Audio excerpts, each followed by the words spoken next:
sa amin kay Jesus ito. Sa Biblia, chapter 29, verse 12. Okay? Tagalog, I quote. At ang aklat ay nabigay sa kanya na hindi marunong na sinasabi iyong basahin ito. Isinasamo ko sa iyo at kanyang sinasabi, ako'y hindi marunong bumasa. Unquote. Basahin mo. At siya ay sumagot, hindi ako marunong magbasa. Of all the prophets in the Bible, tell me, sino ang nagsabi na hindi ako marunong magbasa? Or sinasabihan siya ng Diyos or isang propeta nagsabi or anghel nagsabi, basahin mo ito. Sinong propeta sa Biblia? Sa English, ganito. Sa English, Isaiah chapter 29, verse 12. And the book, I will quote, and the book is delivered to him that is not learned, saying, read this, I pray thee. And he said, I am not learned. In other translation, I cannot read, unquote. Sino ito? Sabi niya, Siso Kristo. Siso Kristo, tingnan. Siso Kristo ba hindi makasulat? Hindi makabasa? Ayon sa Biblia, Siso Kristo ay nagsulat. Kung nagsulat ikaw, meaning makabasa ikaw. Hindi ka pwedeng magsulat tapos hindi ka makabasa. Baka nasulat mo, ching-chong kong. Hindi mo naintindihan yung binasa mo. Ay sinulat mo. So kung marunong ka magsulat, therefore, marunong ka magbasa. Siso Kristo, marunong ba magsulat? Saan mabasa? Juan 8:6, John chapter 8 verse 6. I will quote, this said, tempting him that they might have to accuse him. Full stop. But Jesus stooped down. But Jesus stooped down and with his finger wrote on the ground as though he heard them not, unquote. Itong babae, istorya itong babae na nahuli, nagbibinta ng laman at dinila sa harapan ni Kristo at sinasabihan na sa batas ni Moses, ito ay babatuhin. Sa iyo, anong pasya ninyo? Dahil gusto nilang itrap si Jesus Christ. Si Kristo ay, anong ginawa niya? Nagsulat siya. Anong sinulat niya? I don't know. Pero nagsulat siya. Sumulat. Therefore, si Kristo, marunong magsulat. Marunong din magbasa. Paano ka magsulat? Hindi ka marunong magbasa. Di po ba? So, mga kapatid, walang ibang propeta sa Biblia in history na God ordered him to read and he refused and he said, I'm not a reader. Ako ay hindi ako marunong magbasa. Walang iba. Kundi si Prophet Muhammad sallallahu alaihi wasallam lamang, ito ay na-mention in the Bible hundreds of years before the birth of Prophet Muhammad sallallahu alaihi wasallam. The God of Zakir Naik, like his mentor in deception, Ahmed Deedat, before him, has built his career on the colossal ignorance of his followers. Naik knows that when he speaks, he's speaking to a room full of Muslims who've never studied the Quran or the Bible, and who therefore won't be able to recognize when he's lying to them about the Quran or the Bible.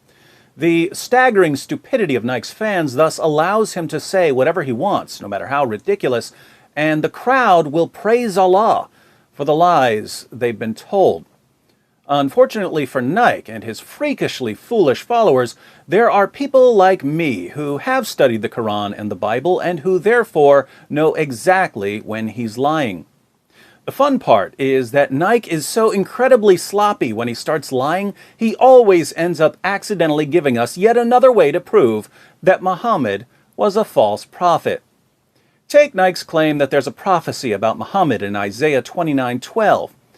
Unlike Zakir Naik, I want all of my viewers to know exactly what this passage is saying, so before we examine Naik's comments, let's read the passage. In Isaiah 29, God tells the people of Jerusalem that he's going to punish them for their rebellion. He calls Jerusalem Ariel. Ariel sounds like the Hebrew for altar hearth of God. We'll see why in a moment. Beginning in verse 1. Woe to you, Ariel, Ariel, the city where David settled. Add year to year, and let your cycle of festivals go on. Yet I will besiege Ariel. She will mourn and lament. She will be to me like an altar hearth. Jerusalem will be like an altar hearth, the place where everything burns. Hence, Ariel. I will encamp against you on all sides. I will encircle you with towers and set up my siege works against you. This was fulfilled when the Assyrians came against the city in 701 BC, and again when the Babylonians invaded in 586 BC. Brought low, you will speak from the ground. Your speech will mumble out of the dust. Your voice will come ghost-like from the earth. Out of the dust, your speech will whisper.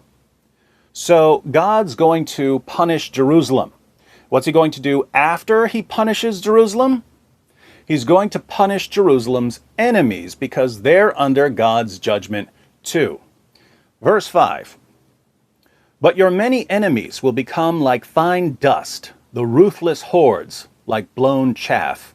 Suddenly, in an instant, the Lord Almighty will come with thunder and earthquake and great noise, with windstorm and tempest and flames of a devouring fire.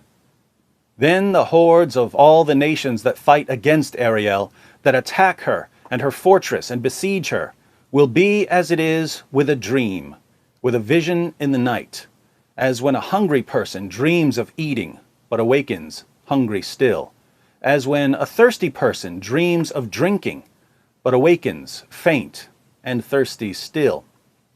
In other words, as Jerusalem's enemies rejoice over their victory, God's suddenly going to bring them back to reality, like waking someone from a dream. So will it be with the hordes of all the nations that fight against Mount Zion. Now, God has told them exactly what's going to happen. Why can't the people of Jerusalem see what's coming? They can't see what's coming because they have become spiritually blind and can no longer understand or accept God's revelations. God says in verse 9, "Be stunned and amazed, blind yourselves and be sightless, be drunk, but not from wine, stagger, but not from beer. The Lord has brought over you a deep sleep. He has sealed your eyes, the prophets. He has covered your heads, the seers. For you, i.e., the Jews of Jerusalem, this whole vision," what vision? The vision about Jerusalem being punished. "This whole vision is nothing but words sealed in a scroll. And if you give the scroll," about God's judgment against the people of Jerusalem, "to someone who can read and say, 'Read this, please,' they will answer, 'I can't. It is sealed.' They'll make an excuse for why they won't listen to the warning about God's judgment. Or if you give the scroll to someone who cannot read and say, 'Read this, please,' they will answer, 'I don't know how to read.' Once again, they'll make an excuse for rejecting the warning." So this is a pretty straightforward passage. God says that he's going to punish Jerusalem. Then he's going to punish Jerusalem's enemies. Then he explains why the people of Jerusalem can't understand the vision. They've become spiritually blind. And when God tells them what he's going to do, they make excuses for rejecting his warnings. There are two kinds of people, literate and illiterate. If you give the revelation to someone who can read, he'll say, "I can't read it, it's sealed." If you give it to someone who can't read, he'll say, "I can't read." Either way, people reject the message. Pretty clear, right? Not if you're Zakir Naik. If you're Zakir Naik and you read verse 12, where the spiritually blind people of Jerusalem make excuses for why they reject God's revelations, you somehow conclude that this passage is about Muhammad. It's kind of ironic that when Zakir Naik reads a passage about spiritual blindness and the inability to understand a simple message from God, Zakir Naik shows that he's spiritually blind and can't understand a simple message from God. It's mentioned in the book of Isaiah, chapter number 29, verse number 12, that the book shall be given to the prophet, and it will be said, read, I pray thee, and he will say, I am not learned. Notice that Zakir Naik can't even quote the verse without lying about it. He claims that the verse says, the book shall be given to the prophet. That the book shall be given to the prophet. That the book shall be given to the prophet. That the book shall be given to the prophet. Here's verse 12 again. Anything about the book being given to a prophet here? No, God tells the people of Jerusalem that to them, the vision about God's judgment on their city is like a scroll, and they make excuses for rejecting it. The passage says absolutely nothing about a prophet being given a book or a scroll. So why does Zakir Naik lie by telling his fans that the verse includes the word prophet? He lies because he's Zakir Naik, and that's just what Zakir Naik does. And that's what he has to do if he wants to make this passage sound like it's talking about a prophet and not about spiritually blind people stubbornly refusing to accept God's warnings. But why should we think that this is a prophecy about Muhammad? And when Archangel Gabriel, Jibreel alayhi salam, when he told to Prophet Muhammad sallallahu alaihi wasallam, Ikra, the Prophet replied, Ma ana biqari, I am not learned. Exact fulfillment of the prophecy of the book of Isaiah, chapter number 29, verse number 12. So according to Zakir Naik, when verse 12 says that someone will be given a scroll or a book, the book in question is the Quran. But what's in the scroll according to all the parts of the passage that Zakir Naik deliberately left out? The scroll contains a message about God's judgment on Jerusalem in 701 BC. Zakir Naik twists the verse so much that he declares that Muhammad is the only possible fulfillment. This prophecy fulfills no one but the last and final messenger, Prophet Muhammad sallallahu alaihi wasallam. Now, once again, in a spirit of generosity, I'm going to grant what Zakir Naik says. I'm going to grant that Isaiah 29:12 is talking about Muhammad. By granting that this verse is talking about Muhammad, as Zakir Naik claims, we learn three important things. First, Muhammad was spiritually blind and in total rebellion against God. Isaiah 29:12 says nothing about a prophet receiving a book. It's about people who are spiritually blind rejecting God's message. Zakir Naik says that this is about Muhammad. Wonderful. So according to Zakir Naik, Muhammad stands condemned for his spiritual blindness and his willful rebellion against God. Second, Isaiah 29:12 isn't about a prophet, but Naik claims that it's about a prophet anyway. If we grant what Naik claims, then we have to ask, what about the other prophet in this passage? Obviously, if the person who's told to read the scroll and says, I don't know how to read, is a prophet, then the person who's told to read the scroll and says, I can't, it's sealed, must also be a prophet, right? If being told to read the book means that you're a prophet, then this passage predicts two different prophets. One who says, I can't read, and the other who says, I can't, because it's sealed. So, where's the prophet who was told to read the book, but couldn't because the book was sealed? He hasn't come yet, which means that he's coming in the future, which means that there's another prophet after Muhammad, which means that the Quran is a lie because it says that Muhammad was the final prophet. Hence, if this passage is talking about prophets, Islam is false. Thank you, Zakir Naik, for giving us yet another reason to conclude that the Quran is wrong. Third, in verses 13 and 14, God talks about the people who reject his revelations in verses 11 and 12. But remember, according to Zakir Naik, verse 12 is about Muhammad. So what does God say about Muhammad, according to Zakir Naik? The Lord says, these people, i.e. the spiritually blind people, including Muhammad, who stubbornly reject God's revelations, come near to me with their mouth and honor me with their lips, but their hearts are far from me. Their worship of me is based on merely human rules they have been taught. They honor God with their lips, but their hearts are far from God. Their worship consists of following a set of rules. Sound like any religion we know? One where they memorize prayers in a language many of them don't even speak, pretend they're fasting while gorging themselves twice per day, walk circles around a giant pagan cube, mindlessly following rules that they've been taught? How is God going to punish them for their false worship? Next verse. Therefore, once more I will astound these people with wonder upon wonder. The wisdom of the wise will perish. The intelligence of the intelligent will vanish.